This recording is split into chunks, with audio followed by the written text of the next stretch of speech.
Jimmy Hart thought of Uncle Elmer, a guy out of Mississippi, down around Memphis, a guy named Stan Frazier, giant, big old guy, big old giant, about 6'9.5", 6'10", about 475, 80 pounds, horrible, but just to look, because he had wrestled there as the giant rebel, and he had been Kamala too, and then dress himself up like Kamala and do the white face and all this. It's crazy. And he had several other forgiveness. He's old timer in the business.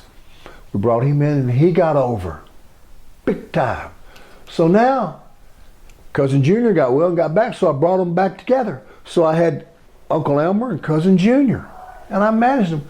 We're bigger than anything in the WWF at that time. There was nobody as big as us, our team. Yeah. So we're beating everybody. So finally, I mean, there's nobody beat. Everybody we work against, we beat them, because it's just like my guys are just so obvious.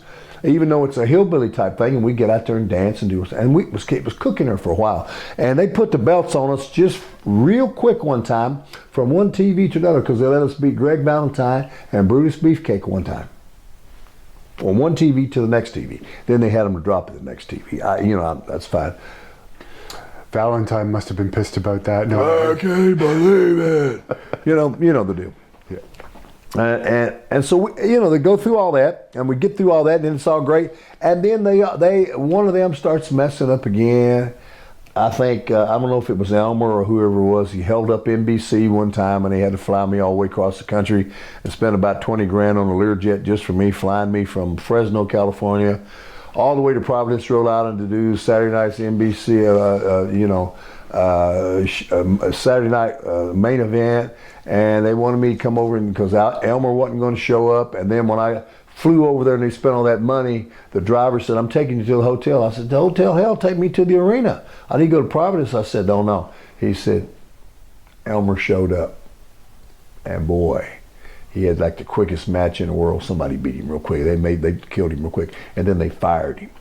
And the bad thing about that was I had to take over all his bookings, and man, I wanted to go home. That's the time when you can get them 65-day runs. Yeah. I want to go home. I'm about to crack. Yeah. Tony Atlas has claimed Elmer was in the KKK. Ever heard anything? Well, there's some talk about that, and there's some talk about him with his Mississippi background and some things that I don't care too much for. I can't substantiate that with any degree of assurance that was true. But I kind of know how he was, and he had some of those tendencies that I didn't care for too much, and I don't want to talk about the dearly departed, but there's a pretty good chance that there might be some truth to that rumor.